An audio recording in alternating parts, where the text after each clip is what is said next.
But we begin today with breaking news. United States troops are inching closer to the border at this very moment. These are pictures of soldiers arriving in Harlingen.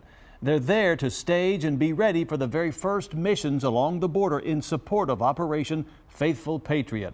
And San Antonio is also a focal point for the Pentagon as troops rally here before deploying south to shore up the border in anticipation of the arrival of the migrant caravan.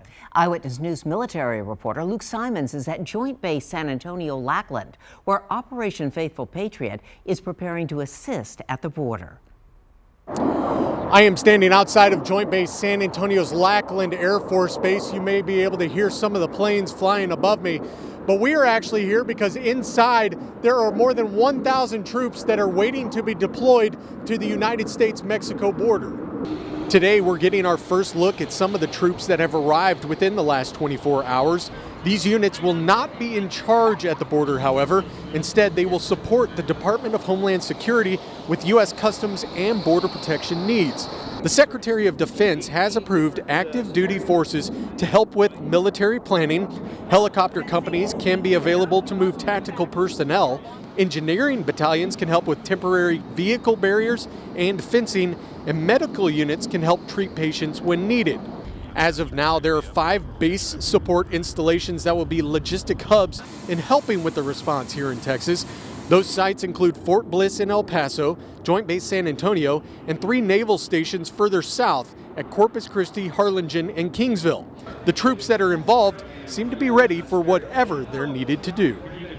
It's just another way to support my country and do what needs to be done. As of now, the Department of Defense estimates that 7,000 troops will be sent to help at the border. They will be spread out between Texas, California, and Arizona. Now, the official date of when they will arrive at the border is still being determined. Reporting from Military City, USA, Luke Simons, KENS 5 Eyewitness News. Meanwhile, thousands of migrant asylum seekers continue to make their way to the U.S. up through Mexico. Yesterday, a large group stopped at one Mexican town just to rest. There's now an estimated 6,000 people making this journey. Many of them are mothers traveling with small children. President Trump says he is prepared to send up to 15,000 active duty troops to the U.S.-Mexico border. According to experts, a caravan of immigrants making its way to the border is nothing new. Caravans have been taking place about twice a year for over a decade. They were created to help protect migrants from the cartels along the way. Ones who are fleeing are some combination of people who are climatically desperate, their small farms are collapsing, economically desperate, they have very low incomes, and desperate in terms of some immediate threat.